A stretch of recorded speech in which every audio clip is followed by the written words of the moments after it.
সচিবালয়ের কনফারেন্স রুমের আবহাওয়া আজ বেশ তপ্ত। স্বরাষ্ট্র প্রতিমন্ত্রী মোজাফফর হোসেনের কপালে চিন্তার ভাঁজ। আরশাদ তার সামনে বসে আছে একদম হেলান দিয়ে, যেন গতকালকের সেই বিশাল কেলেঙ্কারি তার কাছে কোনো বিষয়ই নয়। রুমে উপস্থিত আরও 4-5 জন সিনিয়র নেতা আর সচিব। মোজাফফর বলতে গেলে আরশাদের সম্পর্কেরই আত্মীয়। ওরই টেবিল চাপড়ে গম্ভীর স্বরে বললেন, আরশাদ, তুমি যা করেছো গতকাল তা রাজনীতির মাঠে একটা সুইসাইডাল মিশনের মতো। মিডিয়ার সামনে অন্য মেয়েকে বিয়ে করে ফেললে। তুমি কি বুঝতে পারছো এই অবিচক্ষণতা তোমার কেরিয়ারের ওপর কতটা প্রভাব ফেলতে পারে? আরশাদ পকেট থেকে রুমাল বের করে চশমাটা মুছল। তারপর শান্ত কিন্তু ধারালো গলায় বলল, মামা, রাজনীতি আর বিয়ে দুটোকে এক করবেন না। আমি যা করি ভেবে চিন্তেই করি। পাবলিক সেন্টিমেন্ট এখন আমার দিকে। সবাই দেখছে একজন প্রভাবশালী এমপি তার গায়ে হাত তোলা সাধারণ মেয়েকে অপমান না করে মর্যাদা দিয়ে ঘরে তুলেছে। এতে আমার ইমেজ ক্লিন হয়েছে। সরাসরি নয়। উপস্থিত সবাই একে অপরের দিকে তাকালো। আরশাদের যুক্তি খণ্ডানোর সাহস কারণেই। মোজাফফর দীর্ঘশ্বাস ফেলে বললেন, তবুও সামনে নির্বাচন, বিরোধী দল এটাকে জোরপূর্বক বিয়ে বলে ইস্যু করতে পারে। করুক, ওই আলমগীর আমার কিছু ছিঁড়তে পারবে না। কথাটা শুনে বাকিরা থতমত খেল। আরশাদ সোজা হয়ে বসলো, তারপর গম্ভীর স্বরে বলল, বিরোধী দলের সেই সুযোগ আমি রাখছি না। আগামী সপ্তাহের জনসভার যে ব্লু প্রিন্ট আমি তৈরি করেছি তাতে ওরা পালানোর পথ পাবে না। পিয়াস, ফাইলটা দেখান সবাইকে। মিটিং কক্ষের ভারী নীরবতা ভেঙে আরশাদ নিখুঁতভাবে বুঝিয়ে দিল কিভাবে সে পুরো এলাকা নিজের নিয়ন্ত্রণে রাখবে। তার প্রতিটি শব্দ ছিল ধারালো। আলমগীর যদি বেশি উঠতে চায় তবে তার ডানা ছেঁটে ফেলতে আরশাদের যে 1 মিনিটও লাগবে না, সেটা সে উপস্থিত সবাইকে হারেন হারেন বুঝিয়ে দিল। তার আত্মবিশ্বাস দেখে টেবিলের অন্য পাশে বসা মোজাফফর মৃদু হাসেন। তবে মোজাফফরের হাসির কারণ ভিন্ন। তার দাবার চাল তো অন্যদিকে। আরশাদ মন্ত্রী হতে চায়, তাও আবার স্বরাষ্ট্র মন্ত্রণালয়ের মতো তপ্ত আসন। মোজাফফর বেঁচে থাকতে কি তা এত সহজে হতে দেবেন? ছেলেটার বয়স এখনো কাঁচা। এই বয়সে এমন গুরুভার মন্ত্রিত্ব তাকে সাজে না। মোজাফফর মনে মনে ভাবেন, তাকে না হয় ওনার নিজের পদটাই দিয়ে দেবেন, কিন্তু স্বরাষ্ট্র মন্ত্রণালয় এটা কি আর বাচ্চাদের খেলো? ভেবেই নিজের মনে কুটিল তৃপ্তির হাসি হাসলেন তিনি। আরশাদের তীক্ষ্ণ নজর মোজাফফরের সেই গোপন হাসি এড়ালো না। ঠোঁটের কোণে এক চিলতে বাঁকা হাসি ফুটিয়ে তুলল সে। আরশাদ জানে, রাজনীতি মানেই তো দাবার ছকে বন্ধু বেশে শত্রু সেজে থাকা। আরশাদ গলা পরিষ্কার করে আবার সবার উদ্দেশ্যে বলতে শুরু করলো, আপনারা যে আমার রাজনৈতিক ভবিষ্যৎ নিয়ে এত ভাবছেন তার জন্য আমি কৃতজ্ঞ। মনে রাখবেন, বাঘের বাচ্চা ছোট হলেও সে শিকার করতেই জন্মায়। মোজাফফর এর চোখ ছোট হয়ে এলো। হাসে আরশাদ উঠে দাঁড়িয়ে পিয়াসের সাথে চলে যায়। সচিব মনিরুল ইসলাম বলে ওঠেন, ছেলেটা আসলেও ওর দাদার মতোই হয়েছে। আরশাদ বেরিয়ে গিয়ে নিজের গাড়িতে উঠে বসে। দৃষ্টি তার বাইরে। তার দাদা বলতে রাজনীতিতে কেউ পদ ছেড়ে দেয় না, সেটা কেড়ে নিতে হয়। আরশাদ কিভাবে এই কথার খেলাপ করে? পথে যেই আসুক না কেন তাকে সরিয়ে দিতে আরশাদের হাত কাঁপবে না। সামনে বসে থাকা পিয়াস তার স্যারের দিকে তাকায়। পিয়াস আরশাদকে ভয় পায় ভীষণ। কথা বলতেও দুবার ভাবে পিয়াস। এর কারণ হলো আরশাদ শুধুই একজন এমপি নয়, আরশাদের অন্ধকার জগতের সাথেও কানেকশন যে কত দূরে তা পিয়াস নিজেও ধারণা করতে পারে না। এই ভয়ানক সত্য পিয়াস বাদে আর কেউ জানেই না। আইনের তোয়াক্কা থোড়া কেয়ার করে আরশান। সেখানে কিনা গতকাল এই মেয়ে এই ভয়ানক যুবককে চর মেরেছে ভাবতেই পিয়াস ছেলে হয়েও তার গা কাটা দিয়ে ওঠে। তার স্যার যে মেয়েটাকে সেকেন্ডের মাঝে ঘুম করে দিতে পারত, সেখানে উনি মেয়েটাকে কেন বিয়ে করলেন, এটা আরেক ভয়ানক রহস্য।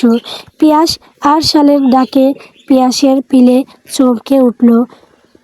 বলে উঠে, জি স্যার, আমার শ্বশুরের খোঁজ নাও, ওনাকে বাড়িতে নিয়ে এসো, আসতে না চাইলে তুলে নিয়ে এসো। পিয়াস থতমত খায়, তবে ব্রু কুঁচকে প্রশ্ন করে, আর আপনার শাশুড়ি স্যার? উনি বেশি নেই, শ্বশুর আর শালা একটা আছে, দ্রুতকে বাড়িতে আনার ব্যবস্থা করো। একটু চমকায় পিয়াস। এই জন্য নয় যে তুলে আনার কথা নিয়ে, বরং এই জন্য স্যার মেয়েটার ফ্যামিলি সম্পর্কে জানলো কিভাবে? স্যার কি গতকালই ওই মেয়েটার ফ্যামিলির সব খবর জেনে নিয়েছে? কিন্তু এমন খবর জানতে হলে তো পিয়াসকেই আগে বলতো। তবে সে একটু দানা মনা করে প্রশ্ন করেই বসলো, স্যার আপনি কি আমার উপর রেগে আছেন? চোখ বুজে থাকা আরশান সে অবস্থাতেই প্রশ্ন করে, কারণ আপনি তো সব তথ্য আমাকে দিয়েই নেন, কিন্তু এবার ম্যামের তথ্য আপনি একাই জেনে নিয়েছেন। চোখ মেলে তাকালো আরশান। পিয়াস মাথা নিচু করে নিল, হাসলো আরশান। ড্রাইভারও আর চোখে লুকিং গ্লাসে তাকালো। আরশান উত্তর দিল না, শুধু হাসলো। পিয়াস এই হাসি নিয়েও অবাক হলো, তার স্যার তো এত হাসে না, আজ অকারণেই হু হা হি হি করছে। অদ্ভুত। সাবিলা মনিকা বেগম আলমারি থেকে একটা ল্যাভেন্ডার রঙের দামি জামদানি শাড়ি বের করলেন। নাবিলা খাটে বসে পা ফ্লোরে ছড়িয়ে রেখে শূন্যে তাকিয়ে আছে। মনিকা বেগম এসে ওর কাঁধে হাত রাখলেন। অনেক হয়েছে মা, যা হয়েছে তা হয়েছে, তোমার বাবাকে নিয়ে চিন্তা করো না, আমি আরশানের সাথে কথা বলবো। এবার একটু ফ্রেশ হয়ে নাও, এই নাও, এই শাড়িটা পরো তো দেখি, তোমাকে খুব মানাবে। নাবিলা নিষ্প্রাণ গলায় বলল, এসব দিয়ে কী হবে? সাজিয়ে তো আমাকে কসাইয়ের হাতেই তুলে দিয়েছেন, এই নরকের দামি শাড়ি দিয়ে কি শরীর ঢাকা যায়? মনিকা বেগম ব্যথিত হলেন। আরিশা পাশ থেকে এসে নাবিলার পাশে ঘেঁষে বসলো। প্লিজ নাবিলা, তুই তো এমন দুর্বল মেয়ে নস, নিজেকে এভাবে শেষ করিস না। চাষি অনেক শখ করে শাড়িটা বের করেছে, অন্তত ওনার কথা রাখ। নাবিলার প্রতিবাদের শক্তিটুকুও যেন ফুরিয়ে এসেছে। সে অনেকটা যন্ত্রের মতোই আরিশার হাত থেকে শাড়িটা নিল, তারপর ওয়াশরুমের দিকে চলে গেল। গোসল সেরে এসে দেখলো মনিকা বেগম নেই, শুধু আরিশা বসে ফোনে কী যেন করছে। নাবিলাকে দেখতেই তাড়া দিয়ে বলল, চল নিচে যাই, চাষি যেতে বলেছে, আর আগামীকাল নাকি মেজো শাশুড়া সবাই আসবে। ভালো তো। আরিশা বলল, আমার ক্রাশ ভাইয়াটাও আসবে। নাবিলা বিরক্ত হয়, তার মেজাজ ভালো না, এই বিয়ে আবার এসব আলাপ করছে। নাবিলার বিরক্তিও চোখে ভাসে আরিশার। চুপ হয়ে যায় সে, আবার তাড়া দিতে নাবিলা না করে দেয়। তবে মনিকা বেগম আরিশাকে বলে গেছেন, নাবিলা যেতে না চাইলে যেন টেনে নিয়ে যাক। আরিশাও তাই করতে নিলে নাবিলা বিরক্তিতে হাত ছাড়িয়ে নেয়। এসব দেখাবো বাদ দেয়। আরিশা মুখ কালো করে। নাবিলা খাটে বসে আছে ফ্লোরে তাকিয়ে। আরিশাও সেদিকে তাকিয়ে বলে উঠে, তোকে আমি কখনোই বলিনি নাবিলা একটা কথা, আজ বলতেই হয়। ফাইভ মোটেও ভালো ছেলে ছিল না। নাবিলা জবাব দেয় না। আরিশাই আবার বলে, শুনতে পাচ্ছিস আমায়? তোর ভাইয়ের সামসামির জন্য কি? আরিশা জবাব দেয়, না, আমি সত্যি বলছি, ফাইভ তোর জন্য মোটেও পারফেক্ট না। আর তুই যে বলতিস আঙ্কেল অনেক ব্যক্তিত্ব সম্পন্ন, ওনার বিয়ে হয়ে ওভাবে এক বেয়াদব ছেলের সাথে তোর প্রেম কি সাধে? এভাবে এক জানোয়ারের বউ হিসেবেও তো সাধে না। আরিশা কিছু বলতে নেয়, ভাইয়া তো। তখনই ডাক পড়ে মনিকা বেগমের। এসে নাবিলাকে বগল দাবা করে নিয়ে যায় নিচে। নিচে কেউ নেই তখন। অলিনা শাহ তো দরজা খুলেনি, শুধু সোফায় বসে আছে মহিউদ্দিন শাহ আর মনিকা বেগমের একমাত্র পুত্র মাহির শাহ। মাহির বাবার পেশার সাথে যুক্ত, খুবই শান্ত আর ভদ্র এক যুবক। গতকালকের অনুষ্ঠানে সেও ছিল। বড় ভাইয়ের এমন কাজে সে নিজেও ভীষণ অবাকই হয়েছে। তবে আরশান যেখানে হ্যাঁ বলেছে না বলার সাহস কার আছে? নাবিলাকে শীতে আসতে দেখে তাকালো, তারপর আবারও নিজের কাজে মন দিল। আজ অফিসে যায়নি সে, কাজ আছে বাইরে। মনিকা বেগম ছেলেকেও তাড়া দিলেন, খেয়ে নে মাহির, আয়।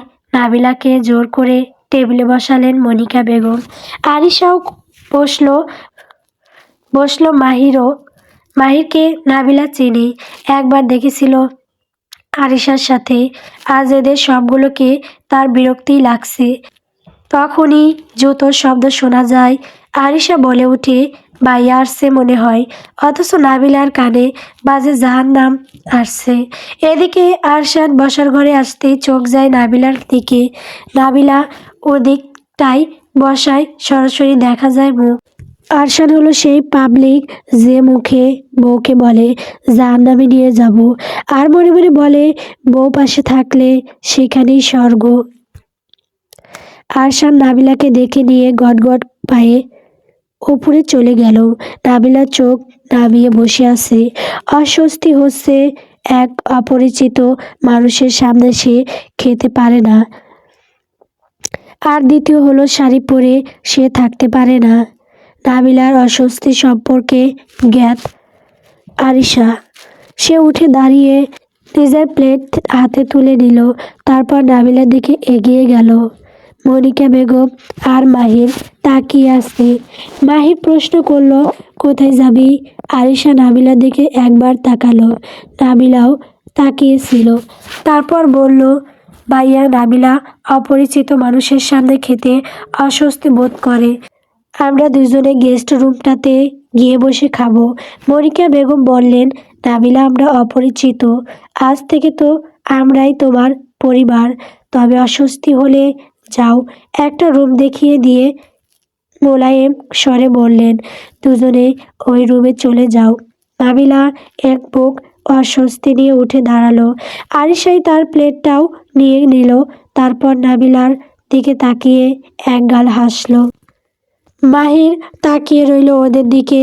চলে গেল তারা। মনিকা বেগমও তাকিয়েছিলেন। তারা চলে যেতেই দীর্ঘশ্বাস ফেলে বললেন, মেয়েটার জন্য খারাপ লাগছে, বেচারা, বয়স এখনো কম, এমন পরিস্থিতিতে পড়বে কখনো ভেবেছিল নাকি? তার ওপর বড় আপাও বেরই হলেন না, আর মেয়েটারই বা দোষ কি? শুধু শুধু শাস্তি পেল। অবশ্য আরশান বাবা অনেক ভালো ছেলে, মেয়েটাকে ভালো রাখবে। পরপরই আবার খোশ মেজাজে বললেন, তবে আমার খুব পছন্দ হয়েছে নাবিলাকে, ভারী মিষ্টি দেখতে মেয়েটা, ঠোঁটের নিচে বাম দিকে তিল আছে, আবার এমন মেয়েই তো আমার খুব ভালো লাগে। আরশানের সাথে যদি এমনটা না হতো তবে আমি তোর জন্য অবশ্যই মেয়েটাকে নিয়ে আসতাম, কিন্তু সমস্যা নেই, আরশানের সাথে খুব মানিয়েছে, তোর জন্য এমন মিষ্টি মেয়ে বউ করে আনবো রে। মাহির মাহির খাচ্ছিল, মায়ের কথা শুনে বিষম খেলো। মনিকা বেগম পানি এগিয়ে দিতে দিতে বললেন, কি হয়েছে? কিছু না মা, পানি খেয়ে জবাব দিল মাহির। পাঞ্জাবিটা ছুঁড়ে সোফার ওপর ফেলল আরশান। আয়নার সামনে গিয়ে দাঁড়াতেই নিজের প্রতিবিম্বটা ভেসে উঠল। জিম করা সুঠাম শরীর, চওড়া কাঁধ, চওড়া বুক, পেশিবহুল হাত আর সুদর্শন মুখায়ব। বলা বাহুল্য, আরশান শাহ বললেন তো মেয়েরা পাগল। তার ফেসবুক পেজেও তো লাখ লাখ ফলোয়ার। পাঞ্জাবি পরে একটা হাসি মুখের ছবি কিছুদিন আগে ফেসবুকে পোস্ট করলো পিয়াস। হাজার হাজার রেটের বন্যা, হাজার হাজার কমেন্ট। মেয়েদের কমেন্টই বেশি, অথচ গতকাল বিয়ে করা বউটা তার দিকে ফিরেও তাকায় না। একটু আগেও চোখাচোখি হতেই এমনভাবে চোখ রাঙালো যেন আরশান কোনো মানুষই না। আরশানের মনে পড়ে কিভাবে সে নাবিলাকে বিয়ে করেছে। মনে মনে ভাবে, চোখাচোখি যে হয়েছে এই তো অনেক, আয়নায় নিজের চোখের দিকে তাকিয়ে সে যেন নিজের ভেতরকার অস্থিরতা মাপার চেষ্টা করলো। বুকের বাঁ পাশের পেশিগুলো এখনো উত্তেজনায় কাঁপছে। কিছুক্ষণ নিজের অবয়বটা খুঁটিয়ে দেখে সে আলমারির থেকে একটা কালো টি শার্ট আর ট্রাউজার বের করে নিল। এরপর গটগট পায়ে ওয়াশরুমে ঢুকে গেল ফ্রেশ হতে। শাওয়ারের ঠান্ডা পানি শরীরে পড়তেই মাথার ভেতরের দপদপানিটা কিছুটা শান্ত হলো। মিনিট 10 পর চুল মুছতে মুছতে বেরিয়ে আসতে দেখলো বিছানায় রাখা ফোনটা ভাইব্রেট করছে। স্ক্রিনে তাকাতেই দেখলো পিয়াসের কল। ফোনটা কানে দিয়ে আরশান গম্ভীর গলায় বলল, বলো পিয়াস। ওপাশ থেকে পিয়াস কিছুটা ততস্থ হয়ে জানালো, স্যার, আগামী পরশুর ইভেন্ট নিয়ে বিরোধী দলের পোলাপান গুলো তলে তলে বড় কোনো চাল চালছে। বিশেষ করে আজ বিকেলে তারা গোপন আস্তানায় মিটিং করেছেন। মনে হচ্ছে ওরা আমাদের পরবর্তী পদক্ষেপের আগে কোনো অঘটন ঘটাতে চায়। আরশানের চোয়াল শক্ত হয়ে এলো। সে শীতল কণ্ঠে জবাব দিল, ওদের নড়াচড়া সব নজরে রাখো। বেশি করলে এক একটার পা কেটে রেখে দেব। ফোনটা রেখে আরশান জানালার দিকে তাকালো। নিস্তব্ধ দুপুর, অথচ তার নিজের ঘরেও এখন একরাশ অস্বস্তি ঝুলে আছে। হঠাৎ তার খেয়াল হলো অনেকটা সময় পেরিয়ে গেছে, কিন্তু নাবিলা এখনো রুমে আসেনি। এই মেয়েটা কি সারাদিন ওই নিচেই কাটিয়ে দেবে নাকি? স্বামী ঘরে এসেছে দেখতে পায়নি, এখন নাবিলাকে নিয়ে এসে ঘরে বন্দি করে রাখবে বলে ভেবে নিল আরশান। বিরক্তি নিয়ে আরশান দরজার কাছে এগিয়ে গেল। দরজা খুলে করিডরে দাঁড়িয়ে কর্কশ গলায় ডাক দিল, আরিশা।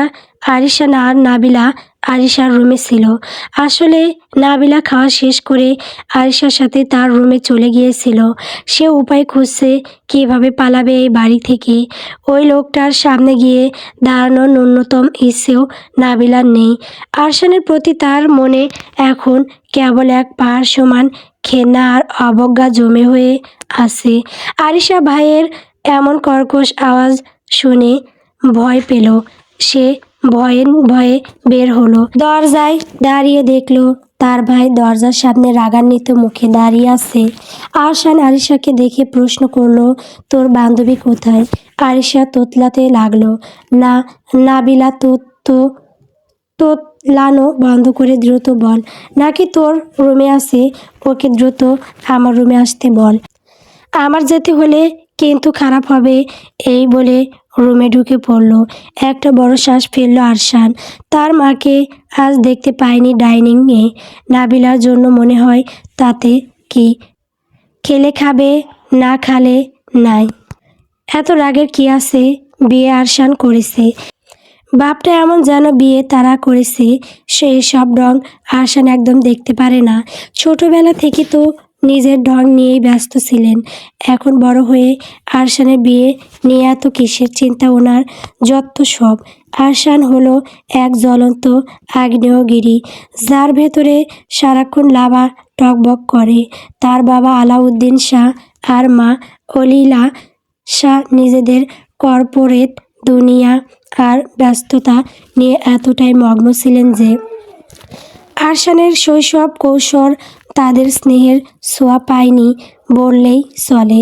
মা বাবার এই উদাসীনতা আরশানকে করে তুলেছে চরম অবাধ্য আর বিদ্রোহী। তার বেড়ে ওঠা মূলত দাদা সালাউদ্দিন শাহ এবং ছোট চাচি মনিকা বেগমের আদরে। বিশেষ করে দাদার ছায়ায় থেকেই সে জীবনের পাঠ নিয়েছে। কিন্তু প্রিয় মানুষটি পৃথিবী ছেড়ে চলে যাওয়ার পর আরশান যেন পুরোপুরি একা হয়ে গেল। এই একাকিত্ব থেকে তার ভেতরের জন্ম নিয়েছে এক ভয়াবহ হিংস্রতা। সে যা চায় তাই নিজের করে ছাড়ে। সেখানে নীতি নৈতিকতা বা বাধার কোনো স্থান নেই। বাবার সাজানো ব্যবসায় অনীহা দেখিয়ে সে পা বাড়িয়েছিল দাদার ফেলে যাওয়া রাজনীতির পিস্তল পথে। আর সে রাজনীতির মাঠের এক দুর্ধর্ষণ খেলোয়াড়। তার সামনে বাধা হয়ে দাঁড়ানো মানেই নিমেষে পিষে যাওয়া। এমন এক প্রভাবশালী পুরুষকে ভরা মজলিসে একটা মেয়ে থাপ্পড় মেরে দেবে, এটা আরশানের রক্তে আগুন ধরিয়ে দেওয়ার জন্য যথেষ্ট। তবে এই রাগের আড়ালে চাপা পড়ে আছে এক পুরনো তীব্র আকর্ষণ। আরশানের মনে পড়ে সেই ম্লান সন্ধ্যার কথা। আকাশটা তখন সিঁদুরে মেঘে ঢাকা ছিল। এক জনসভায় যাওয়ার পথে গাড়ি থামিয়েছিল সে। রাস্তার পাশে ফুটপাত দিয়ে ছোট বোন আরিশাকে দেখল হেঁটে যেতে। সে নেমে বোনের সাথে কথা বলতে চেয়েছিল, কিন্তু তখনই আরশানের তীক্ষ্ণ নজর সেদিন আটকে গিয়েছিল আরিশার পাশে দাঁড়িয়ে থাকা সে জ্যান্ত পুতুলটার ওপর। আরশানের মনে হলো পৃথিবীর সমস্ত স্নিগ্ধতা যেন ওই একটা মানুষের অবয়বে এসে থমকে দাঁড়িয়েছে। সেদিন নাবিলার পরনে ছিল কুচকুচে কালো রঙের একটি থ্রি পিস। দুদেয়ালটা ফর্সা গায়ের রঙের কালো যে কতটা মায়াবী হয়ে উঠতে পারে তা নাবিলাকে না দেখলে আরশানের অজানাই থেকে যেত। পুরন্ত বিকেলের ম্লান আলোয় নাবিলাকে দেখেছিল ঠিক যেন সদ্য ফোটা এক পাপড়ি মেলা গোলাপ, আর গায়ে ভোরের শিশির বিন্দু এখনো লেগে আছে। আরশান অপলক তাকিয়েছিল। তার মনে হচ্ছিল এই মেয়েটি বড্ড কোমল, বড্ড লাজুক। হাত দিয়ে আলতো করে ছুঁয়ে দিলেই যেন অভিমানে ঝরে পড়বে। ওর ওই শান্ত চাউনি আর ঠোঁটের কোণে লেগে থাকা আগলা হাসিটা আরশানের ভেতরের সুপ্ত দহনকে এক নিমেষে উস্কে দিয়েছিল। আর পুরো জীবনটাই অন্ধকারে ঠাসা। সেই অন্ধকারে এক মুঠো গোলাপ নিয়ে নাবিলা কড়া নাড়িয়েছিল নিজেরই অজান্তে, ঢেলে দিয়েছিল এক ছত্র আলো। সেই মুহূর্তেই আরশানের অবাধ্য মন সিদ্ধান্ত নিয়ে ফেলেছিল এই পবিত্রতা, এই রূপ কেবল তারই প্রাপ্য। আর নিজের প্রাপ্য আরশান বুঝেও নিয়েছে। ছোট বোনের সাহায্যে আজ নাবিলা তার স্ত্রী বোনকে একটা বড়সড় ট্রিট দিতেই হয়। আরশানের ঘর কাটলো, নাবিলা এখনো আসছে না। রেগে গেল আরশান। পিছনে ঘুরে যেই যেতে নিবে তখনই দরজা ঠেলে মাথা নিচু করে ভেতরে ঢুকলো নাবিলা। ল্যাভেন্ডার রঙের শাড়িটাতে মেয়েটাকে জলজ্যান্ত পুতুলই লাগছে। আরশানের এই পুতুলটাকে ছুঁয়ে দিতে মন চাইল, তবে না, নিজের মনকে দমিয়ে এক ধমক দিল সে। ঘরে যে স্বামী একা আছে সেটা মাথায় নেই আপনার? ধমকে চমকাই না নাবিলা। মাথা নিচু করে সোজা স্বাভাবিকভাবে জবাব দিল, কে স্বামী? আমি আপনাকে স্বামী মানি না। রাগে মাথার রগগুলো ফুলে উঠল আরশানের। দ্রুত পায়ে এগিয়ে গিয়ে নাবিলাকে দরজার সাথে চেপে ধরল। দরজা তার ধরাম করে শব্দ করে বন্ধ হলো। নাবিলা এবার চমকালো, ভরকালো। আরশান এক হাত দিয়ে দরজা লাগিয়ে অন্য হাতে হুট করেই নাবিলার কোমর জড়িয়ে ধরল। শক্ত হাতের চাপে নাবিলা ব্যথায় মৃদু আর্তনাদ করে উঠল। আরশান ভীষণ রাগ, সে এটা গতকালই বুঝে গিয়েছিল। অথচ নাবিলা যতবারই ফোনে দেখেছে এই লোকের নিউজ, এমনটা মনে হয়নি। নাবিলা ছাড়াতে চাইল আরশানকে, আরশান ছাড়ল না। নাবিলার মুখের দিকে তাকিয়ে আছে। কপালে আর নাকে বিন্দু বিন্দু ঘামগুলো চিকচিক করছে। সারা মুখ চোখ বুলিয়ে আরশানের চোখ যায় নাবিলার ঠোঁটে। তাদের দুজনের মাঝে তেমন দূরত্ব নেই। আরশানের নিঃশ্বাস আছড়ে পড়ছে নাবিলার ওপর। আরশান নাবিলার ঠোঁটের দিকে তাকিয়েই জবাবে ফিসফিস করে বলে, কিন্তু আমি তো আপনাকে বউ মানি। বলে নাবিলার ঠোঁট আগড়ে ধরল আরশান। নাবিলা কিল ঘুষি মারতে লাগলো আরশানকে। গল্পটি কেমন হয়েছে কমেন্ট করে বলবেন। পরবর্তী পর্ব পাওয়ার জন্য সবাই আমার চ্যানেলটিকে সাবস্ক্রাইব করবেন। সাবস্ক্রাইব করলে পরবর্তী পর্ব দেওয়া হবে, তাছাড়া দেওয়া হবে না।